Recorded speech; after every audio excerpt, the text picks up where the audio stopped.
दोस्तों, कहते हैं ना, अगर आपके हथियार का नाम सुनते ही दुश्मन के पसीने छूटने लगें तो समझ लीजिए आपकी आधी जीत पक्की है।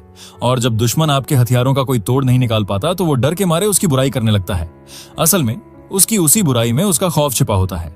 आज हम आपको एक ऐसे ही खौफ की कहानी सुनाने जा रहे हैं जहां एक देश भारतीय हथियारों के डर से इस कदर बौखला गया है कि उसने भारत को ही नसीहत देनी शुरू कर दी है।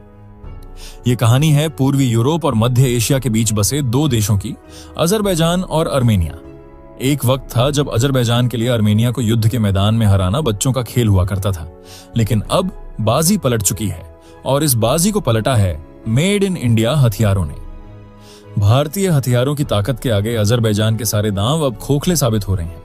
अर्मेनिया को हराना अब अजरबैजान के लिए मुश्किल ही नहीं बल्कि नामुमकिन होता जा रहा है। पहले पिनाका रॉकेट लॉन्चर और फिर भारतीय तोपें, इन हथियारों ने अर्मेनिया को अजेय बनाना शुरू कर दिया है। लेकिन कहानी में असली ट्विस्ट अब आया है। खबर है कि अर्मेनिया की वायुसेना अब भारत से खतरनाक रुद्रम मिसाइल खरीदने की तैयारी कर रही है। अब आसान भाषा में समझिए कि अजरबैजान इस मिसाइल से डर क्यों रहा है। दरअसल रुद्रम मिसाइल को अर्मेनिया अपने सुखोई 30 जेट्स में लगाएगा। इस मिसाइल का सीधा काम है दुश्मन की आंखें और कान फोड़ना, यानी अजरबैजान के रडार, एयर डिफेंस सिस्टम और संचार प्रणाली को पूरी तरह तबाह करना। एक बार रडार खत्म तो फाइटर जेट्स का रास्ता एकदम साफ। जैसे ही यह खबर अजरबैजान तक पहुंची, वहां खलबली मच गई। अजरबैजान के विदेश मामलों के सचिव ने बौखलाहट में कह दिया कि भारत को अर्मेनिया को यह मिसाइलें बिल्कुल नहीं देनी चाहिए। उनका तर्क है कि जब हमारी भारत से कोई दुश्मनी नहीं है तो भारत हमारे दुश्मन की मदद क्यों कर रहा है। अजरबैजान का कहना है कि भारत अर्मेनिया के हौसले बढ़ा रहा है।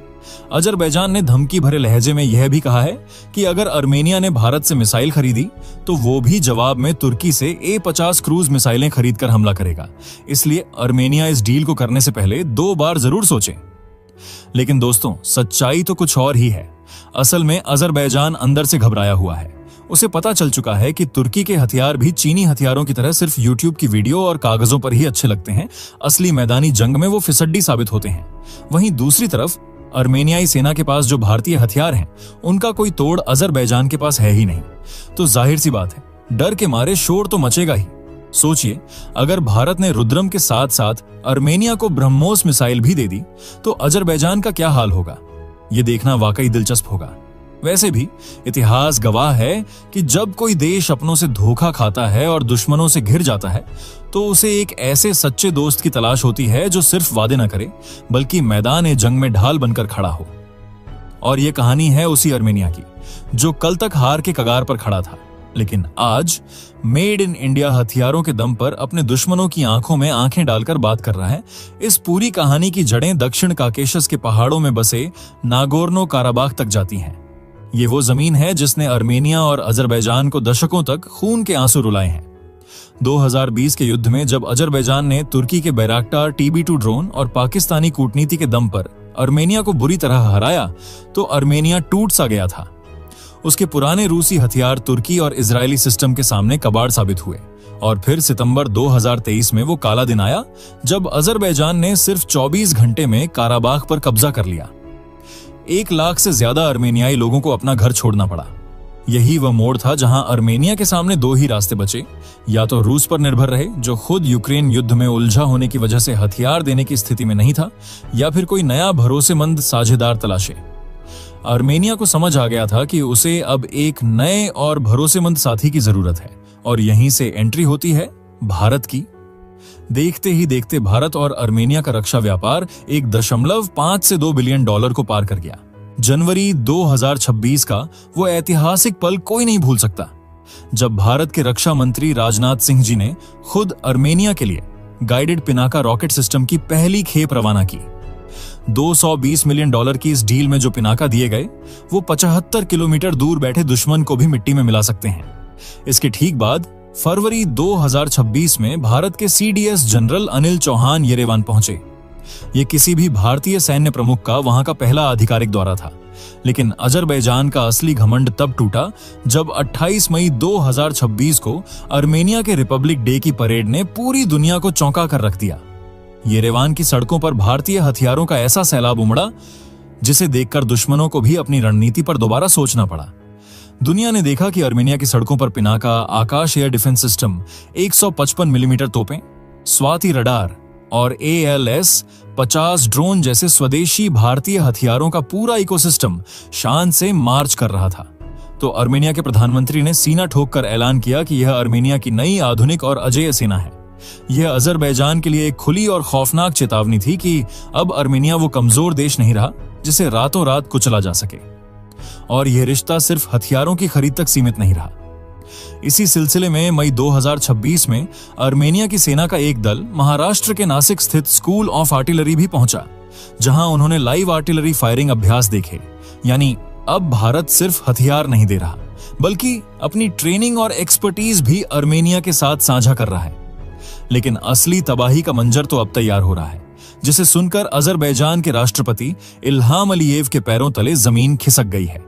खबर है कि अर्मेनिया अब भारत से सीधे $3 अरब की महाडील के तहत HAL के बनाए Su-30M के आई फाइटर जेट्स खरीदने जा रहा है। इतिहास में यह पहली बार होगा जब भारत अपना असेंबल किया हुआ कोई सुखोई विमान एक्सपोर्ट करेगा।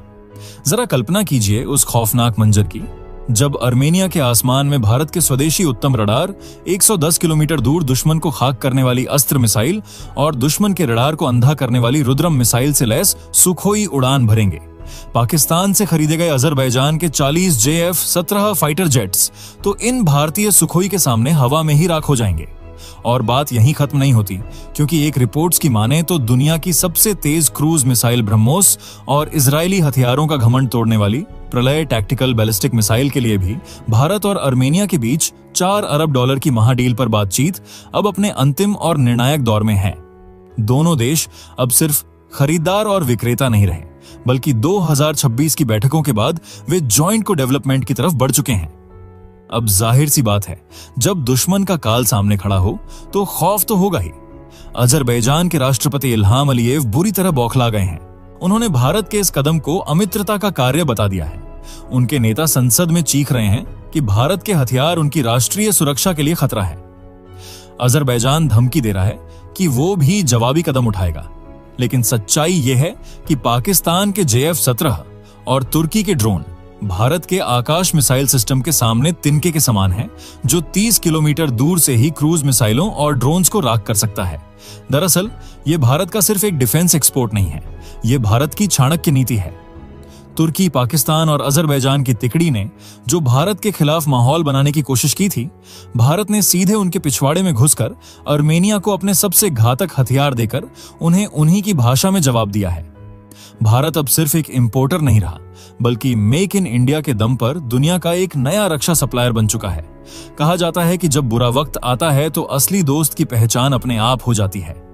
मेजर जनरल गौरव बग्गा के वो शब्द आज भी कानों में गूंजते हैं कि कागजों पर तो भारत के 190 से ज्यादा मित्र देश थे, लेकिन जब असली मुसीबत सिर पर मंडराई तो भारत के पक्ष में एक भी देश खड़ा नहीं हुआ। वहीं दूसरी ओर पाकिस्तान की मदद के लिए 3 देशों की एक नापाक तिकड़ी रातों रात सामने आ गई: चीन, तुर्की और अजरबैजान। अजरबैजान ने अपनी सारी हदें पार करते हुए न सिर्फ पाकिस्तान को खुफिया और सैन्य मदद पहुंचाई, बल्कि उसके राष्ट्रपति इल्हाम अलीयेव ने शहबाज शरीफ के साथ खड़े होकर पाकिस्तान की जीत का खुलेआम जश्न भी मनाया। उन्होंने इस जहरीले गठजोड़ को भाईचारे की अटूट डोर का नाम दिया, लेकिन अजरबैजान यह भूल गया था कि उसने एक सोते हुए शेर को छेड़ दिया है, और इसके बाद भारत ने जो कूटनीतिक तमाचा जड़ा, उसकी गूंज पूरी दुनिया ने सुनी।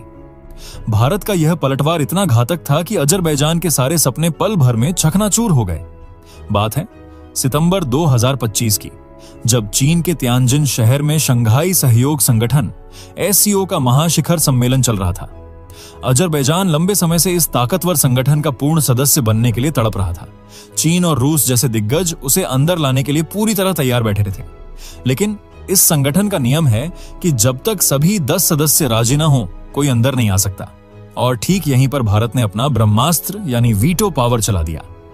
कूटनीतिक सूत्रों ने साफ कर दिया कि भारत ने अजरबैजान की एंट्री इसलिए रोकी क्योंकि वो हर अंतर्राष्ट्रीय मंच पर कश्मीर को इंडियन ऑक्यूपाइड कश्मीर कहकर पाकिस्तान का साथ देता है, और ऑपरेशन सिंदूर में उसने भारत के खिलाफ जाकर पाकिस्तान की सीधी मदद की थी।